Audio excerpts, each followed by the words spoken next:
So for STEM at our school, it is more than just science in your room or technology in your room or engineering in your room or math in your room. It's more of an ecosystem.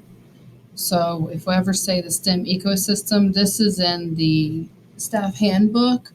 This was created when we went through the STEM certification. So for teachers at our school, all of our teachers are considered STEM teachers. That means all of our teachers go through STEM training. They have a center, this a student-centered learning environment. They have clear objectives, all of that. Now the STEM learner, so our students should be able to use digital tools effectively to conduct research, demonstrate creativity and critical thinking, and communicate and work collaboratively. So this one right here is probably the most important thing with STEM is that our kids and hopefully our teachers, but our kids need to be doing things that are creative, being critical thinkers, communicating, and working collaboratively. And this year has a lot of pros and cons for this. Our school, we need to be providing STEM training, so finding things, sending it to teachers, telling teachers about possible PDs. We need to be making sure that we are meeting the needs of our students, that we have a safe, positive, innovative school culture, and that we're using our teachers as experts. You guys know so much. Like, so you should be teaching each other. Oh, I found this, I learned this, I do this. And our lessons, the last part of the ecosystem is that our lessons are being used for research, communication, collaboration. They're real world compelling problems. So some of these items. So obviously not every single lesson is going to go with this. But when we went through the STEM certification, we had to go through a whole bunch of standards. So we have equitable opportunities, it's a diverse community, our leaders are going through STEM training.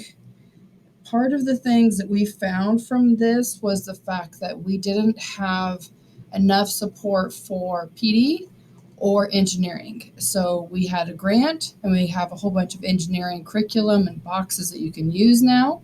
So we do have that now. Some of the PDs that we've gone through is like the Maps Apps one. We have Adobe. You can go through Makey, the Lego, the Google ones. So we have a whole bunch of different projects and items that we can either send you to or have you watch.